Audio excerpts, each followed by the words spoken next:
So we are here in the conference tournaments here. We have the Soldiers Conference Championships, Support Conference Support Championships, Conference Support Tournaments. We have Mercer on top of the 6, up 7-3, and from Tulsa 1-0 on UTSA. LSU up 4-0 on Mississippi State. Penn State Iowa 2-0. Only one hit. So a lot of what? So some locks. Iowa have cost. I gave Penn State some runs. Georgia 5-0. I'm only for it, so kept losing some. Like an 8 and a home run, looks like. South Carolina State, Delaware State, scoreless. Some airs from all teams. 2 for South Carolina State, 1 for Delaware State. Neither team kept last. Double third, Jacob 5-0 on Murray State. 2-1. Tennessee State in the sweat tournament. There is a rain delay to start this game. It's supposed to start in normal time, but there's a rain delay. It's scoreless. Syracuse is scoreless. In the new scheduled time, 11:35 Eastern. There was a rain delay, 35-minute rain delay, but now they're back on the way. Scoreless and that one. Scanning away. And then we have North Dakota and Eastern on Eastern Plus. Butler Green and Flow Sports Plus football. So they were almost same thing. And Big East and NCAA and Flow football. And Flow Sports for most of our teams. Basically CA US. It's like, like a cut. So that's really much it. Maybe Akron, Ball State, and Eastern Plus, Mac, and 10, and Eastern. So this is George Washington.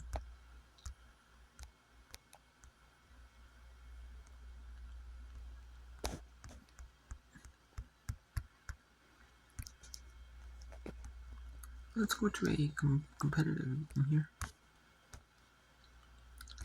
Tulsa and UTSA. In these games.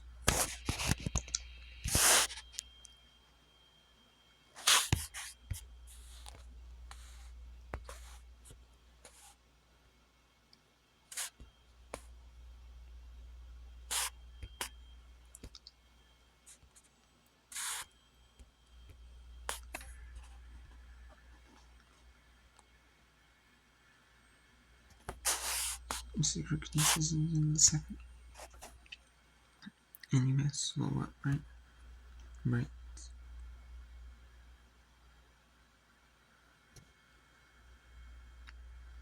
And they're in the bottom of the first.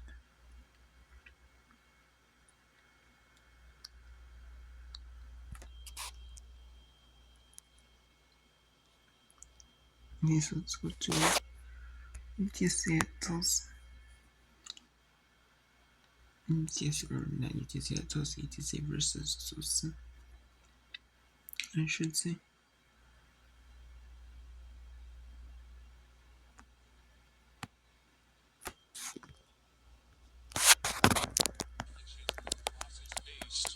Approach now that's really helped her flourish in her second year as a roadrunner.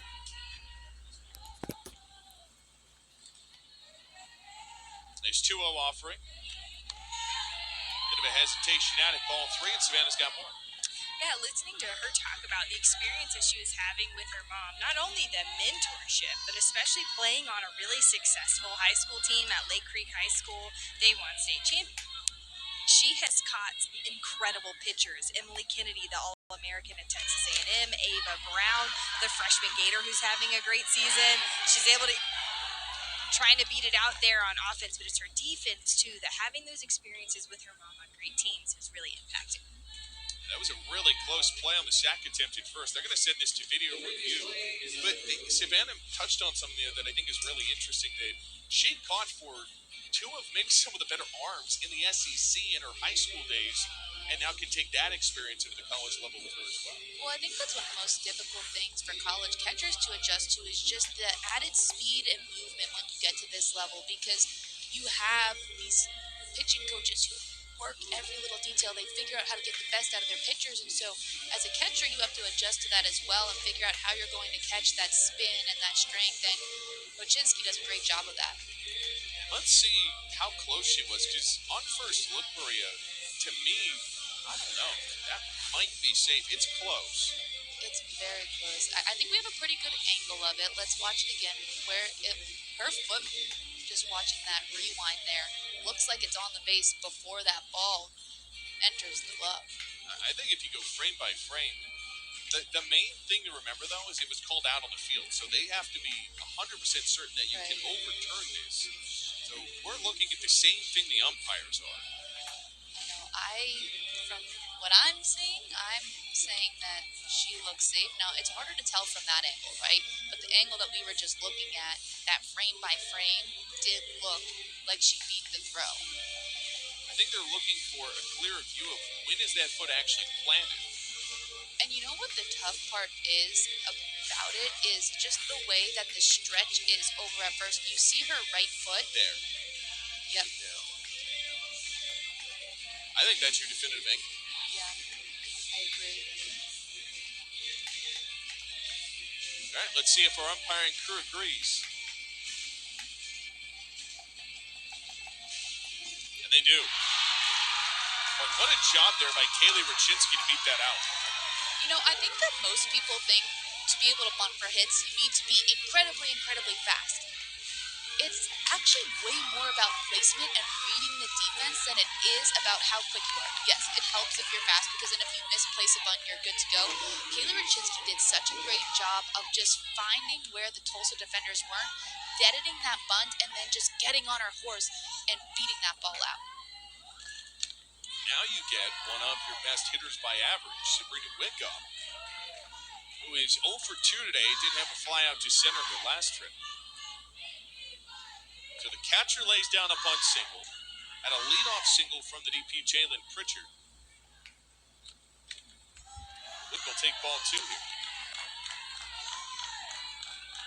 I feel like you can tell a lot about how a hitter is going to perform in their at-bat when you see the way that they walk into the batter's box. There's just something about Wick right now that is exuding confidence, and I just can't really put my finger on it. But even if she doesn't get a hit, I feel like she's bound for a good at-bat. I don't wonder if this isn't a check-in conversation with Brindley Maples at 93 pitches in the 6th. There is action in the Tulsa bullpen. Do you consider maybe making a change here, one-run game, UTSA starting to threaten? No, personally. I understand why. I think you need somebody to at least be warming up, but I would give Brindley Maples at least this at-bat against Sabrina Wick and then decide from there because she's thrown a very good game right now. She's shut the Roadrunners down the entirety of the game. She hasn't given up a run, and I think coming into this inning, she only had given up 3 hits. So I would keep her in as of now, but we'll see how that goes because you still have a long way to go when you take a look at this bracket that you need to utilize multiple arms. I don't know if I go to bullpen right away. Yeah, because you keep in mind that if Tulsa wins, they got to play again at around 4 o'clock against Wichita State, who's one of the best slugging teams in the conference. And you want to have somebody like Tara Moore, who's experienced in this tournament, was an all-tournament team selection back in 23 on this field. Helped Tulsa get to the finals against UCF. There's a strike to get her back on track at 2-1.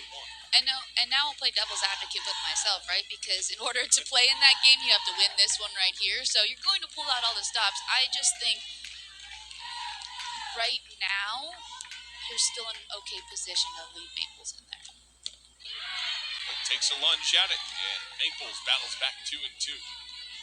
I think that was more of a conversation just to settle her down and tell her exactly that. Look, I know there's base runners on right now, but you've been shutting down the road runners this entire day. Let's keep going with what you're good at. Come back with some strikes. On a 2-2, Wick goes opposite way on a foul liner. This is a spot where you need your best players to be your best players if you're UTSA. You mentioned Wick's numbers. Being one of the only 300 hitters on this team, her bat has been down a little bit. Only 7 hits in her last 31 at-bats entering the game. Has knocked in 3 runs in that span, though. quarter swing. Did she go? She did not. It's ball 3. I don't think she went. You check it as a catcher, right? You're always like, check it, but I think she held her hands way back. On the replay, it's closer than I thought, but I still don't think she went. Let's see from this angle. Somebody in this booth was a hitter. A left-handed one at that. On the payoff, that's ball 4. That's a critical appeal when all is said and done. The bases are loaded for UTSA. Maybe their best opportunity to strike today. That's a great at-bat from Sabrina Wick, just battling in there and then having the patience to let those pitches go. She knows that her team needs those base runners and her speed over at first. First time getting on base in her last 4. Did not have a hit or a walk over the South Florida series. Struck out 3 times and kind of struggled a bit. And so now you go to the bench to try and do one of the most difficult things, as you alluded to, is Taryn Madlock will come to the plate in a bases-loaded, 1-out spot. It's worth noting that UTSA this past weekend had a clutch pinch hit off the bench from Letbetter to tie the game against South Florida in the second of the series. First to Matlock is in for a strike. I've been really impressed with Brittany Maples, though, because even when she does walk somebody or give up a hit, she's so stoic in the way that she comes back and gets that first strike. And so walks the bases loaded, and now she's like, I am here ready to fight against this pinch hitter. It's 1-1. Now, if you are pinch hitting, what's your approach? What is Matlock thinking in this moment? It's I'm looking for something to drive, right? You want to hit something hard. It doesn't have to be a home run. Just find a hole. Swipes this off foul. It's 1-2. Now a 2-strike count for Matlock.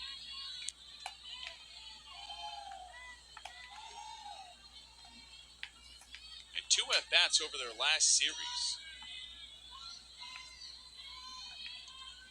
He's been utilized in these spots for UTSA this year. On a 1-2. Madlock takes strike 3 on the outside corner. A big-time pitch for Brittany Maples. Brittany Maples reads Madlock. You see how up on the plate she is? She knows that she's trying to go with that outside pitch. Maples puts that perfectly on the outside edge with that screwball she's been working all day away to lefties. Great piece of pitching by Maples. I think that was a really good frame by Turner, too. Absolutely. I mean, I mentioned I was a left-handed hitter. I hated that pitch. And as a left-handed hitter, you always get called out on that low and outside one. And Turner knows that. She gets her body in a good position to make sure she gets that strike call. That's a huge out for Tulsa. Hornback sends one on a flare in foul territory. Hangs for a while, but lands out in the concourse. So now you're in a less ideal part of the order. The 8th spot in Hornback. 8 and 9 are 0 for 4 today. 2 massive strikeouts in this inning for Brittany Maples. But here's the thing, even though Hornback's 0 for 2, that last flyout that she had to center was one of the best hit balls in this game. And so I'd feel pretty good if I were her coming up in this bases loaded situation.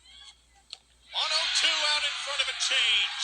Maples strikes out the side and stands tall against a bases-loaded jam. Tulsa will look for insurance in the bottom of the 6th. They got 9, 1, and 2. When we return, boy, what a big-time moment. Brittany Maples stepping up when her team needs her most. Tulsa still ahead, 1-0.